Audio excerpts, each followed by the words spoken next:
કેમ છો? આજે આપણે અંગ્રેજીનો એક એવો મજાનો શબ્દ શીખવાના છીએ જે આપણને બે વસ્તુઓમાંથી કોઈ એક પસંદ કરવામાં બહુ જ મદદ કરે છે. તો તૈયાર છો? ચાલો ત્યારે શરૂ કરીએ. હવે અહીં જુઓ, આપણી સામે બે વિકલ્પ છે. એક બાજુ છે મસ્ત મજાનો તડકાવાળો દિવસ અને બીજી બાજુ છે રમઝટ વરસતો વરસાદી દિવસ. જો આ બંનેમાંથી એક પસંદ કરવાનું હોય તો શું પસંદ કરશો?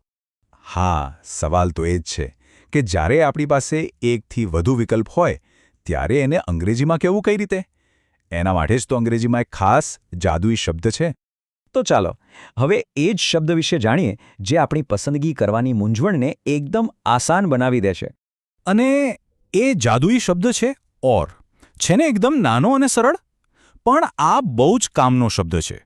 જ્યારે પણ આપણી પાસે બે કે તેથી વધુ વિકલ્પો હોય ત્યારે આપણે બસ ઓરનો ઉપયોગ કરીને એમને જોડી દઈએ છીએ.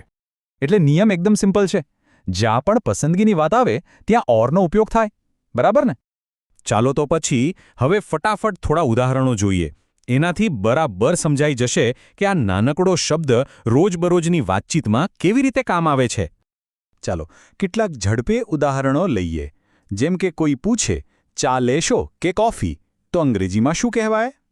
T or coffee? કોઈને પાલતુ પ્રાણી લેવું હોય તો બિલાડી કે કૂતરો, એટલે કે a cat or a dog. રંગોની વાત કરીએ તો લાલ ગમે છે કે વાદળી? રેડ ઓર બ્લુ? કઈ વસ્તુ લેવી છે, મોટી કે નાની? અને ધારો કે મજા કરવી હોય તો શું કરવું ગમશે? ગાવું કે પછી નાચવું? સિંગ ઓર ડાન્સ? સરસ.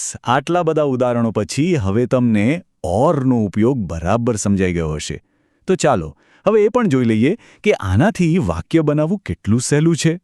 જુઓ, ઓરથી વાક્ય બનાવવું તો સાવ સહેલું છે. બસ 3 જ સ્ટેપ છે. પહેલું, કોઈ એક વસ્તુ લો, જેમ કે એન એપલ. બીજું, એની પાછળ આપણો જાદુઈ શબ્દ ઓર લગાવી દો. અને ત્રીજું, બીજો વિકલ્પ ઉમેરો, જેમ કે અ બનાના. અને લો, થઈ ગયું, આપણું વાક્ય તૈયાર છે. An apple or a banana. એટલે કે એક સફરજન કે એક કેળું. જોયું? કેટલું સિમ્પલ હતું. વાહ, તમે તો બહુ જ જલ્દી શીખી ગયા. ચાલો હવે આપણે આજના પાઠના અંતમાં એક છેલ્લો મજાનો સવાલ જોઈએ. તો હવે કહો જોઈએ, આ બધું જોયા પછી હવે રમવાનો સમય છે કે પછી વાંચવાનો? એટલે કે time to play or time to read?